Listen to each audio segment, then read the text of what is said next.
Welcome back to the channel, everybody. I am Mick Alphaning.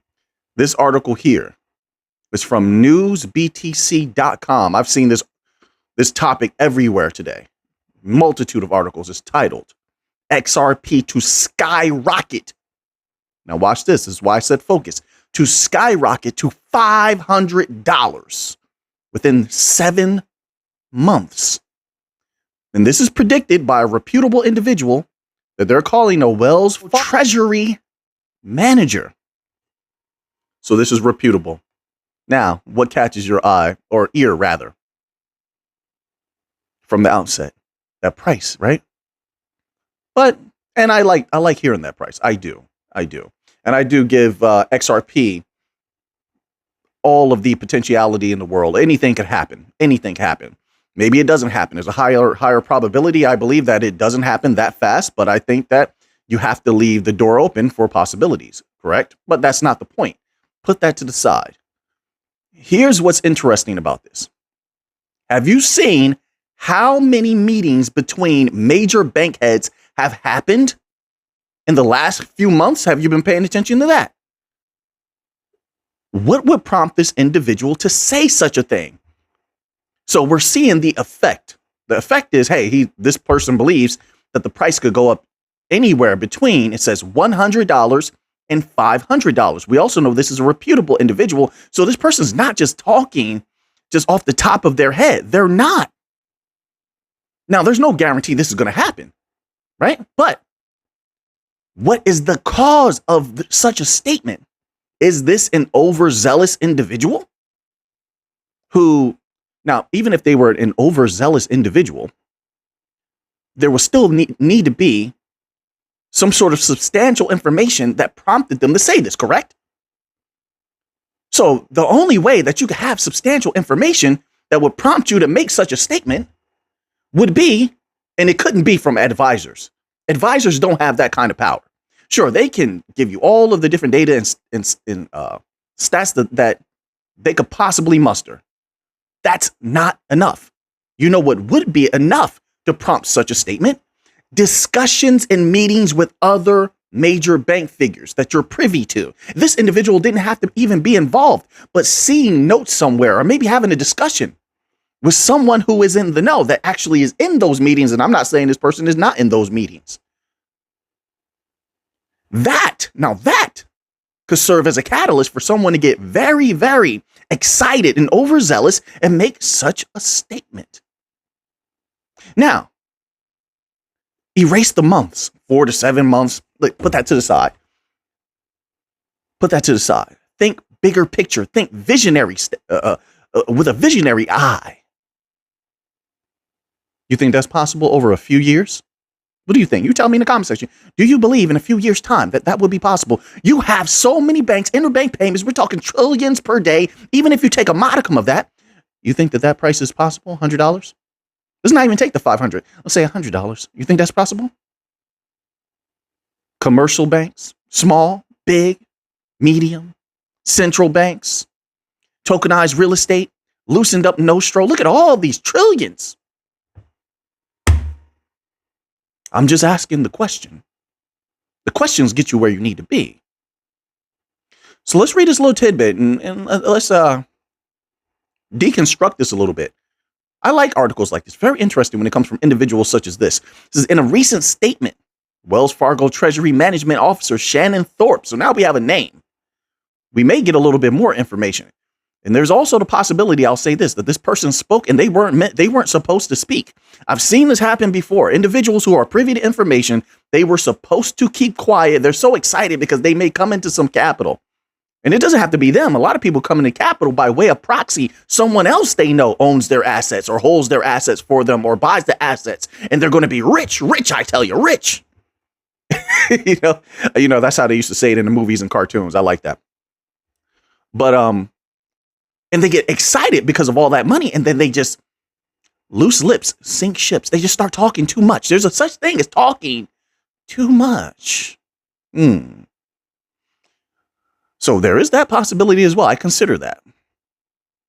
Also, I'll throw this on the table before we go a little bit further. I'm throwing all of my thoughts out here. I'm trying to give you everything. there's also the possibility this is a test. This is a test. The legacy system, they're not unwise. They're very intelligent, albeit some people may disagree with their methods. They can have some very dark methods, but they're not unwise. They're not unintelligent. I won't even say wise. They're not unintelligent. This could be a test to throw out a crazy number just to see. Will this information pump XRP? No, it did not. No, it didn't. Thus, the conclusion of the test.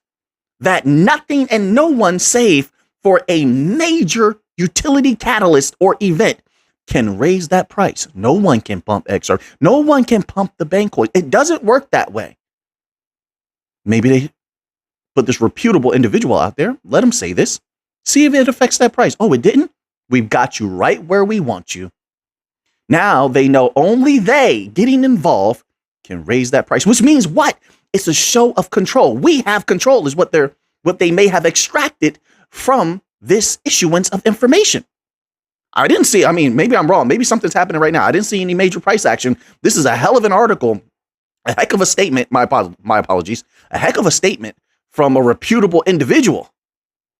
And yet nothing happened. That shows them that they have the power, which means that inevitably it comes back to what we've always known. That the bank money is what is going to make that price rise. So that means that the catalysts, the true catalysts, are what is important.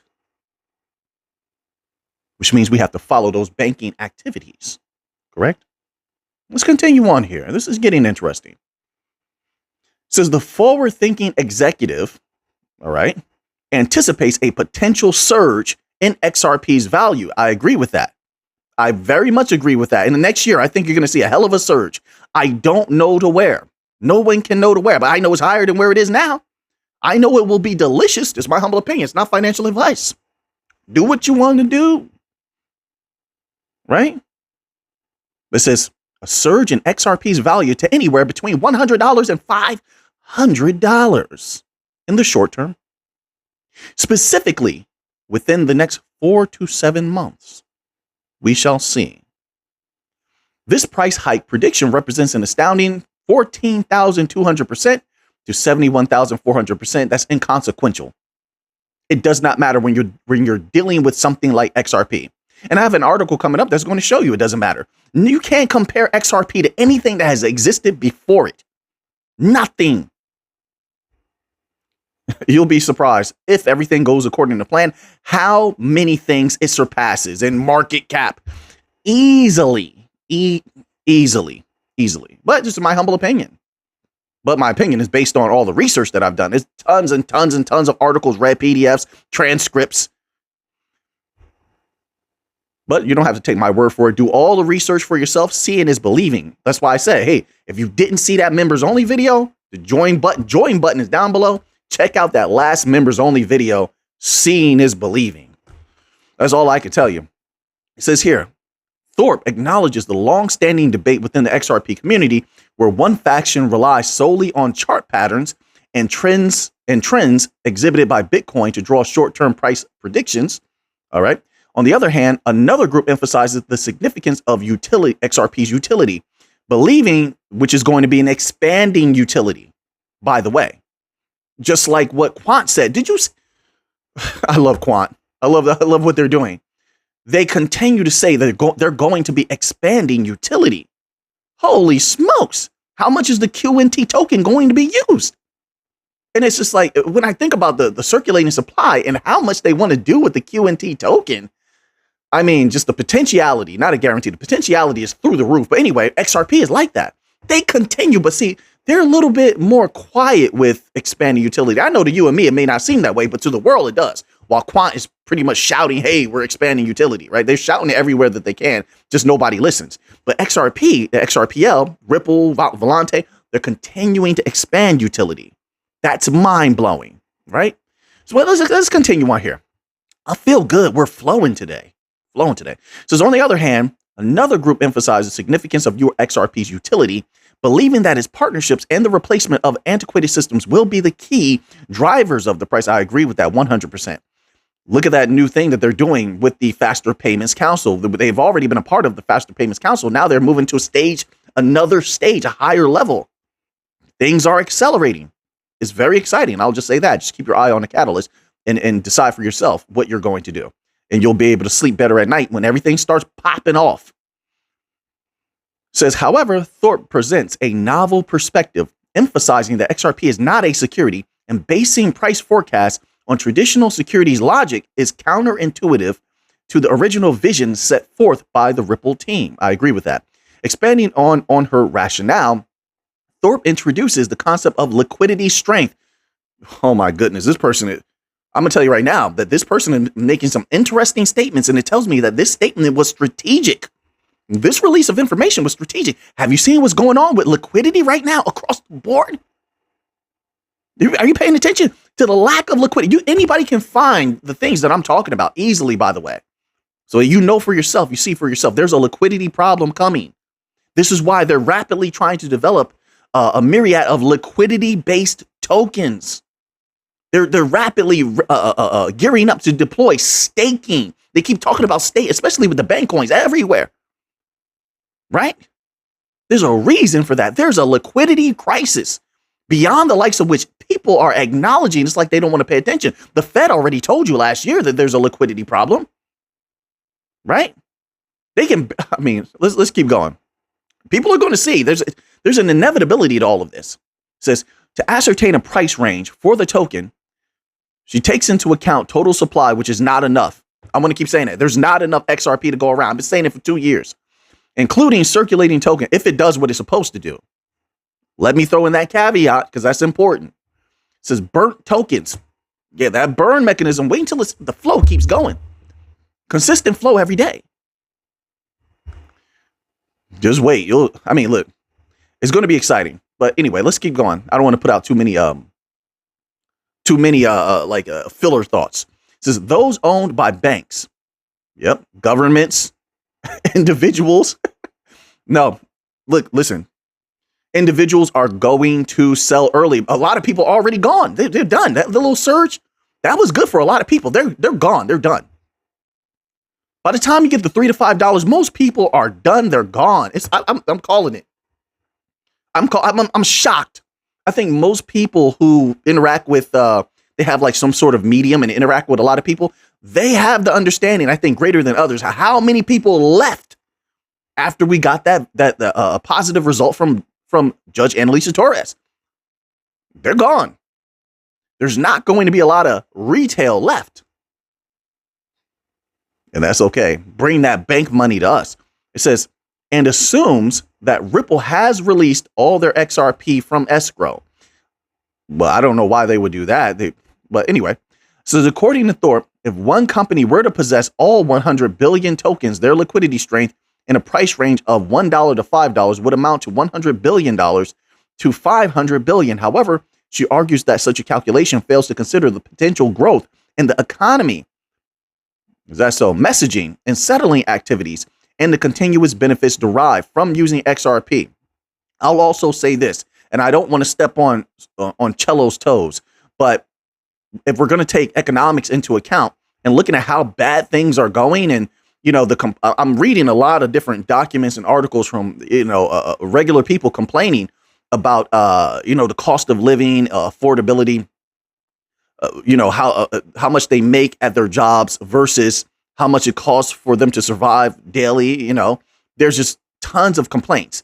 So if that is valid, then when you're looking at their testing of universal basic income, that's another thing. So when you're looking at that testing that's going on right now, we covered an article about it. It was I had drawn a correlation between that and one of Cello's biggest use cases, which is universal basic income. But they're testing that right now. Where was that? Was that in Colorado? Somewhere. You can look that up for yourself, right?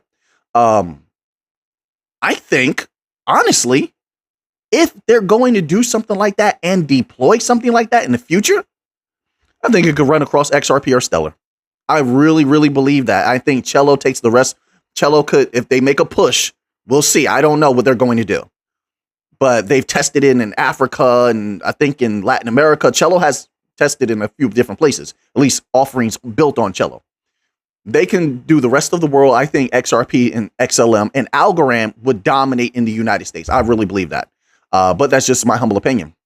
So that would affect the consistency of the use of the XRPL as well, if something like that were to happen. Just when I think economically, and I think of how harsh economic circumstances are, trust me, I see things here and there when I'm out and about. So that's why I said that. Let's keep going. It says Thorpe compares the token's potential to that of Swift. We were just talking about this, which handles approximately 44.8 million messages per day. My word, this is scary, actually. This is very scary. If you know, you know. This is very scary in a good way, because I was just talking about this. It says, even if Ripple could capture only 30% of Swift's daily value. No. See, they're looking. Swift is one thing. We are literally, well, members only video. Trust me on this. I'm telling you. It says, which she approximates at $7 trillion. It would result in a staggering $2.1 trillion in daily value. Listen, remember, this is a reputable individual. I'm not even going to say to take that 2.1 trillion, although I want us to do that. And I believe that we have the potential to do that. Take a piece of that. A piece of, what does it do to that price if we take a piece of that? That's all I'm saying. And then you start to see, like, wait a minute. There's a lot of potential here. It says, however, and I'm not trying to convince you. I'm just analyzing the article and put my thoughts out there. All right. It says, however, Thorpe highlights the challenge of conducting large transactions with limited liquidity strength. That price has to go up. Can't be dirt cheap. David Schwartz told the people they don't want to hear it. It says, as it may require a significant portion of a bank's XRP holdings. So, I mean, this is unbelievable. Look, I'm not going to read the rest of this article. There's so much here to dissect. It's mind-blowing. But this article is on newsbtc.com. So you can read it for yourself, dissect it yourself, screenshot it, save it. This is very, very powerful and potent. And I'm hoping we get a little bit more information from this individual. So now, after all of that, let's move on to another article here. That was fun. I had a lot of fun doing that. So this article here is from U.Today. Hope you're all having a fantastic day out there. By the way, and it's titled XRP and Cardano eye explosive $1 million inflows amid massive Bitcoin exodus. Didn't I tell you? I said this before. It was maybe about a week ago. Just briefly, let me state this and we'll get into the article. It was about a week ago. There were so many of these Bitcoin millionaires and billionaires saying, buy Bitcoin, buy Bitcoin. You can read the articles everywhere. And yet the trackers, the people who track, the companies that track how much Bitcoin is being sent to exchanges, was reporting large amounts of Bitcoin being sent to exchanges, which usually happens before a sell. So they're telling people to buy while they're preparing to sell. This is something I always like to watch, but anyway, let's continue on here. It says, in the realm of digital asset investments, the past week witnessed a remarkable shift in funds. According to a recent report from CoinShares, a prominent analytical portal, a total of nearly $21 million has withdrawn from various investment products linked to cryptocurrencies. The situation appeared grim for major players like Bitcoin and ETH, which experienced substantial outflows of $19.4 million and $1.9 million, respectively. It says, however, amid this overall negative trend, certain cryptocurrencies stood tall, attracting a flood. I like that word. You know about the floods. A flood of investments. The star performers were investment products focused on Cardano, ADA, and XRP. Both solid holds, in my opinion, just my personal opinion. All right. Not telling you to go get some ADA or XRP. But ADA, Cardano is one of our original utility coins here. Cardano, Batcoin, Polygon. We had quite a few non-bank coin utility coins. VeChain, Zilliqa, all of them still solid and have bright futures. Utility coins aren't going anywhere. So they're good picks here. It says, as the report revealed, they collectively saw inflows exceeding $1 million This unexpected success is even more impressive when compared to the bleak performance of major players. All right, we're going to stop right there. They have a reasoning section and such, but we're going to move along. So now, this is something I was talking about a little bit earlier. This is also from U.Today, and it is titled XRP Surges Past Adidas. This is going to be easy. You know, you can't compare XRP to these little things that have come from the past. XRP surges past Adidas in market cap race. Listen, we haven't even begun to tap a tiny percentage of utility just yet.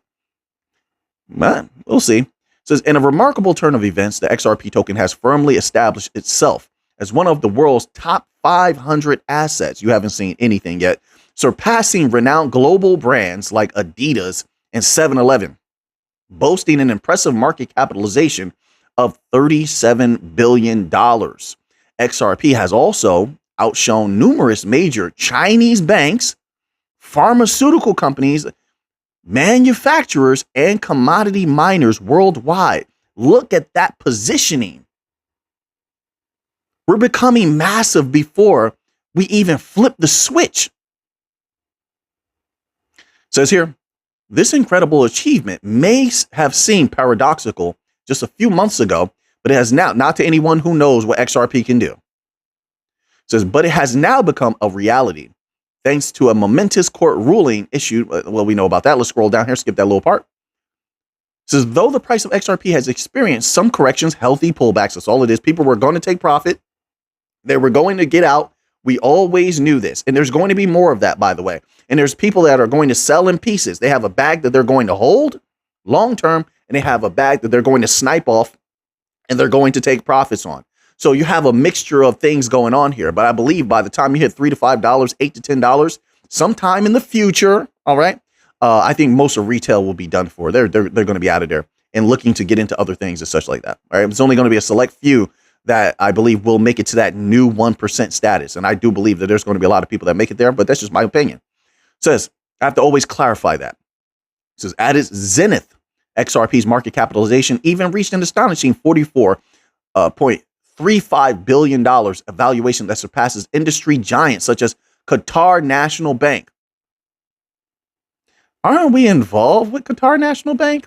I mean, we are all over the MENA region. Attajari Wafa, QNB. I mean, we're everywhere. And I know we had a bank in Qatar.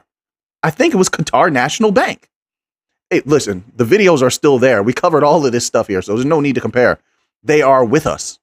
At least I believe that they're one of us. It says, First Abu Dhabi Bank, MSCI, and the Hilton hotel chain. Look how many we've passed already. You're telling me we're not going to be major? I would respectfully disagree. The QNB part is rather outlandish because it turned out that the situation that institution utilizes RippleNet and XRP token. I told you. We have so many banks with us. There's no need to compare. We will gobble all of them up. They're food on the plate. And we're hungry. We will get to the victory. We will have victory. There's nothing that can stop us except us. And we're not going to do that. We don't even need to have that thought in our mind. Keep surging forward. Keep researching. All the companies keep building and moving forward. Keep fighting like a Spartan. Keep moving forward. And we will get to where we need to be. Mentality is everything, though. Most of the battles are won before you even get on the battlefield, before you step on the square circle, before you step on the mat, before you step in the octagon, before you step in the ring. The fight is already won by who has the stronger mentality. You must see the victory, feel it, taste it, breathe the victory. And then you go towards the victory physically. Everything physical comes second. The mind comes first. So this is one of the greatest things that this community has ever done is cultivate strength of mind that is unprecedented. And strength of will follows strength of mind. They're intertwined. We will continue to march towards victory. And we shall have it. We shall have that bank money. So now, this article here is from U.Today. Well, there's 3 articles from U.Today in a row. What can I say? They're on fire. The other day it was crypto basic. Today is today. This article is titled Ripple's lead lawyer says not all roads lead to the SEC. It says here, in a recent educational video posted on Twitter, Stuart Alderati, Ripple's lead counsel, sought to clarify the complicated relationships between securities, investment contracts, and digital assets. Alderati compared these relationships to orange groves, barrels of whiskey, we've heard this before, and payphones, emphasizing that these items themselves are not securities. However, when bundled into investment contracts with the promise of profitability, these seemingly mundane objects could potentially be classified as securities. My apologies, I have some air stuck in my chest. It says, this analogy was used to explain the nature of cryptocurrencies and their relationship to securities laws. Alderati went on to describe investment contracts as agreements where a party sells to another with the promise of financial return and the responsibility of enhancing the investment's value. So what he just laid out right there with anyone with eyes to see and ears to hear is that there are ways around this problem. That's exactly. And how did they phrase that to keep it safe in this educational video? Yeah, that's what he just laid out. That there's ways around this, right? You don't have to have that headache. Just be wise about how you go about things. Says here, in his explanation, the Ripple lawyer indicated that an investment contract could be created from assets such as orange groves, but that this contract, accompanied by the commitment to ensure profitability, could make the contract a security. That we understand. We understand that from what Harvard Law was explaining to us some time ago. The same logic applies to digital tokens. And didn't I tell you Harvard Law was correct? And then we won based on exactly what Harvard Law was laying out is exactly the same thing that Judge Annalisa Torres said. But it's so mind-blowing to me that people will say that both the judge and Harvard Law are wrong. Unbelievable. It says the same logic applies to digital tokens. I would just humbly disagree. It says the same logic applies to digital tokens, Alderati said, emphasizing that by themselves, these tokens are simply commodities or virtual currencies, not, quote, digital asset securities, unquote. And this is one of the reasons that, I could be wrong on this, why I feel that any company that is similar in use case to XRP, if they feel like they don't have clarity and they're being limited right now in what they can do, just go to war with the SEC and get it over with. Do what Coinbase did, go to court and force them to issue clarity. You can attempt it. It's better than waiting and letting your company be destroyed, right? So now that we have that clarification there, let's move on here. All right. So we had this post here from Stellar. It was a retweet. And it says this: what are the unique opportunities in transitioning to a digital economy for hashtag emerging markets? Well, I wouldn't just say emerging markets. I think for all markets, actually. All markets, right? It says, listen to @Mark Hainan from @Stellar Unpack why in this sneak peek. And then there's a video here. So let's go to the video. Just look at a little bit of the transcript, right? Because it's very interesting. So it begins here. And it says, and this is from the Emerging Crypto channel on YouTube, and we're looking at the transcript. It says, so I think one of the biggest opportunities is really economic growth. So there are a couple of ways to think about this. So one way to achieve economic growth, look at this is powerful. Economic growth is just lower the cost of having access to financial services. So, people do use some level of financial service everywhere. You can consider a cash to be the ultimate interoperable technology. Wait a minute. So what I'm taking from this, and this is why it's very good to dissect what these individuals are saying. He's talking about everywhere and economies. So economies, country-wise, globally, either way, it shows you the vision that Stellar has. It's very interesting that Ripple used to say, we want to move all the money. And I always posited that Stellar was trying to do the same thing. When they say, we're going to bank the unbanked, they don't clarify where. They've been moving globally. They've been setting up all of these different access points globally. They're trying to move as much money as possible. Their mind state is, we want to move all the money, right? This is the mind state. It's not saying that they're going to do that. But look at what he's saying. So the only way you're going to help economic growth is if you have as many people as possible using your products, correct? If that were to occur with any Stellar-based wallet and you have millions, hundreds of millions of people. Let's just go there, and maybe in the future, maybe billions if you actually could deploy things the correct way. There's the possibility I'm talking about in the future. What does it do to that price? Surge pricing affects XLM. Holding a modicum of XLM is going to affect XLM. In those wallets, each wallet must have a modicum of XLM. Then on top of that, people are just going to have XLM to make some capital, right? And who knows what else you're going to be able to do with XLM in the future, right? That could affect that price. But this is the vision that they're working with here, which makes it a very exciting future for Stellar if you look at what they're doing, right? And I don't even think that they have really gotten a run going yet. I think they're jogging. I do. I think there's going to be much more than Franklin Templeton, United Nations, Wisdom Tree. If this is where they're beginning, imagine where it's going. Who's to come in the future after Wisdom Tree and Franklin Templeton? We just covered that article about Wisdom Tree in the last video. Did you see that one? If not, give that a look-see. Look at where everything is heading. Wisdom Tree stated clearly, we're going to be expanding and using Wisdom Tree Prime in every way possible. They just opened the future wide up for Stellar. Bring that money right to us. So, it's exciting times when you're seeing what's going on and what they're saying and how they're talking. It says, ultimately, if they don't have a way to digitize that or store it in a bank account, you see where this is going? Store. So they don't have a bank account. Where are they going to store it, Stellar? In a Stellar wallet? Interesting. So then if they're in a country that doesn't utilize US dollars, which now is being reported 74 countries are going to be attending the BRICS conference. Let me get this correct. Wait. I'm going to give you the right information. I have the article here. It says 74 countries are ready to attend BRICS Summit. So that's 74 countries that could possibly be shying away from the dollar. So if they're not using US dollars or euro, how are they going to use your Stellar wallets? They would only be able to use it, unless they're tokenizing their own assets and deploying their own assets. But who wants to do that? Why would they not just use XLM? A lot of these currencies, according to the basket of currencies, according to that, a lot of these currencies are worth a lot less than the US dollar, correct? So they have no problem tapping into that US dollar liquidity that is going to be there backing XLM. You see where this is going? You see how that works? That's a lot of countries and a lot of people that could be using XLM or Stellar-based wallets that might have to use XLM to transact back and forth as a bridge currency, and for liquidity.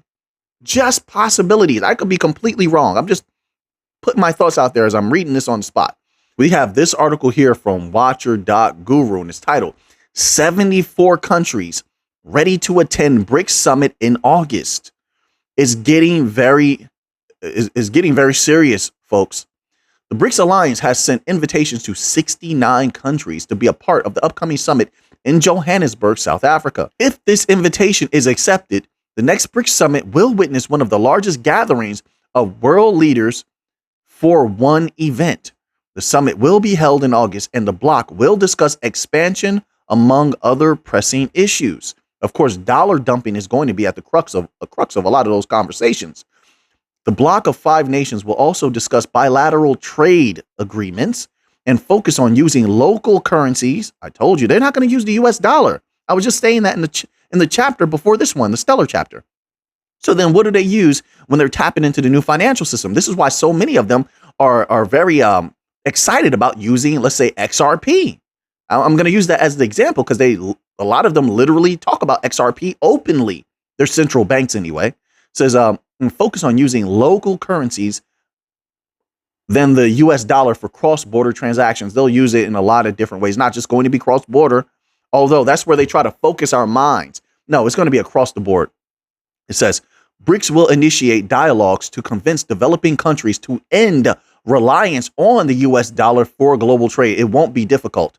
It won't be difficult at all, especially given certain activities that just occurred in a lot of different countries where the US was pressing them very, very hard. I'll leave it at that. And those countries, if you saw the videos, they were very unhappy with certain activities. Once again, I'll leave it at that. So this won't be difficult in my humble opinion. There's a handful of countries from Africa, Asia, and South America are moving towards local currencies for trade than the dollar. Okay, so now let's move on here.